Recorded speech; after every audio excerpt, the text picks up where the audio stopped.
Amazia berumur 25 tahun pada waktu ia menjadi raja, dan 29 tahun lamanya ia memerintah di Yerusalem. Nama ibunya ialah Yoadan dari Yerusalem. Ia melakukan apa yang benar di mata Tuhan, hanya tidak dengan segenap hati. Segera sesudah kuasa kerajaan itu kokoh di tangannya, dibunuhnyalah pegawai-pegawainya yang telah membunuh raja, yaitu ayahnya.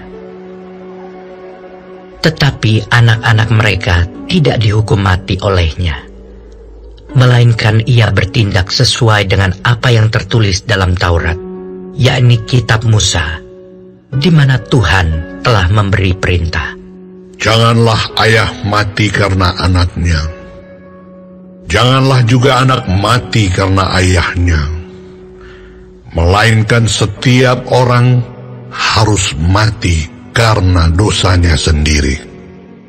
Lalu Amazia mengumpulkan orang Yehuda dan menyuruh mereka, yakni seluruh orang Yehuda dan Benyamin, berdiri menurut puak-puaknya di bawah kepala-kepala pasukan 1000 dan kepala-kepala pasukan 100. Ketika ia menghitung mereka yang berumur 20 tahun ke atas, didapatinya 300.000 teruna yang sanggup keluar berperang dengan tombak dan perisai.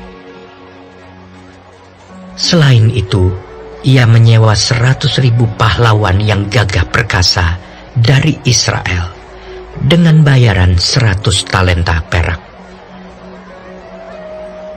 Tetapi seorang abdi Allah datang kepadanya dan berkata, "Ya Raja, janganlah tentara Israel dibiarkan bergabung kepada tuanku, karena Tuhan tidak menyertai Israel, yakni semua Bani Efraim ini.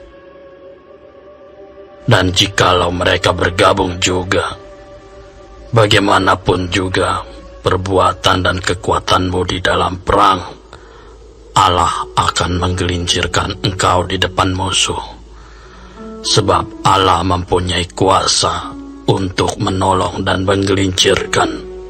Lalu kata Amazia kepada abdi Allah itu, "Bagaimana dengan 100 talenta yang telah kuberikan kepada pasukan-pasukan Israel itu?" Jawab abdi Allah itu, "Tuhan dapat memberikan lebih daripada itu kepadamu."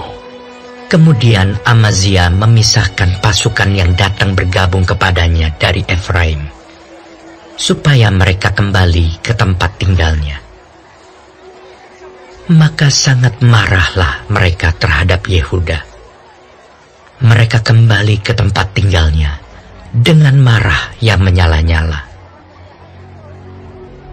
Amazia mendapat keberanian, lalu memimpin rakyatnya ke lembah Asin, dan memukul kalah 10.000 orang dari Bani Seir. Selain itu, 10.000 orang ditawan hidup-hidup oleh Bani Yehuda, dan dibawa ke suatu puncak bukit batu. Lalu mereka dicampakkan dari puncak bukit batu itu, sehingga hancurlah mereka semua.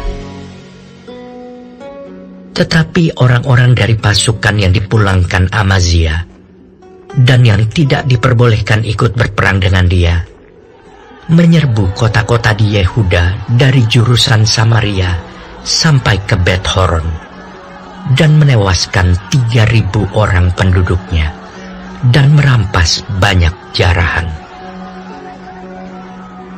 Ketika Amazia kembali, setelah mengalahkan orang-orang Edom itu, ia mendirikan para Allah Bani Seir yang dibawanya pulang sebagai Allahnya. Ia sujud menyembah kepada Allah-Allah itu dan membakar korban untuk mereka. Maka bangkitlah murka Tuhan terhadap Amazia. Ia menyuruh seorang nabi kepadanya yang berkata, Mengapa engkau mencari Allah sesuatu bangsa yang tidak dapat melepaskan bangsanya sendiri dari tanganmu?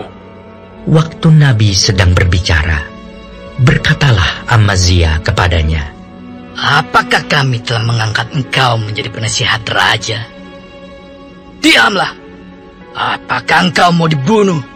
Lalu diamlah Nabi itu setelah berkata, sekarang aku tahu bahwa Allah telah menentukan akan membinasakan engkau, karena engkau telah berbuat hal ini dan tidak mendengarkan nasihatku.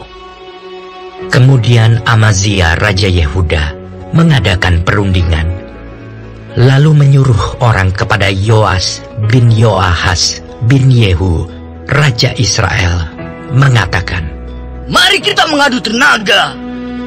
Tetapi Yoas Raja Israel menyuruh orang kepada Amazia Raja Yehuda, mengatakan, Onak yang di Gunung Libanon mengirim pesan kepada pohon aras yang di Gunung Libanon. Bunyinya, berikanlah anakmu perempuan kepada anakku laki-laki menjadi istrinya. Tetapi binatang-binatang hutan yang ada di Gunung Libanon itu berjalan lewat dari sana lalu menginjak onak itu. Pikirmu engkau sudah mengalahkan Edom, sebab itu hatimu mengangkat-angkat dirimu untuk mendapat kehormatan. Sekarang tinggal saja di rumah. Untuk apa engkau menantang malapetaka, sehingga engkau jatuh dan Yehuda bersama-sama engkau? Tetapi Amazia tidak mau mendengarkan. Sebab hal itu telah ditetapkan Allah yang hendak menyerahkan mereka ke dalam tangan Yoas, karena mereka telah mencari Allah orang Edom. Sebab itu majulah Yoas, Raja Israel, lalu mengadu tenagalah mereka. Ia dan Amazia, Raja Yehuda, di Bet-Semes yang termasuk wilayah Yehuda. Yehuda terpukul kalah oleh Israel, sehingga masing-masing lari ke kemahnya. Yoas, Raja Israel, menangkap Amazia, Raja Yehuda, anak Yoas bin Yoahas, di Bet-Semes. Lalu Yoas membawa dia ke Yerusalem. Ia membongkar tembok Yerusalem dari pintu gerbang Efraim sampai ke pintu gerbang sudut, 400 hasta panjangnya. Sesudah itu, ia mengambil segala emas dan perak, dan segala perkakas yang terdapat dalam rumah Allah, dan yang berada di bawah pengawasan keluarga Obed-Edom, juga perbendaharaan istana raja, dan orang-orang sandera. Kemudian pulanglah ia ke Samaria. Amazia bin Yoas, Raja Yehuda, masih hidup 15 tahun lamanya sesudah Yoas bin Yoahas, Raja Israel, mati. Selebihnya dari riwayat Amazia, dari awal sampai akhir, bukankah semuanya itu tertulis dalam kitab Raja-Raja Yehuda dan Israel? Sejak Amazia menjauhi Tuhan, orang mengadakan persepakatan melawan dia di Yerusalem. Sebab itu, larilah ia ke Lakis. Tetapi mereka menyuruh mengejar dia ke Lakis, lalu dibunuhlah ia di sana. Ia diangkut dengan kuda, lalu dikuburkan di samping nenek moyangnya di kota Daud.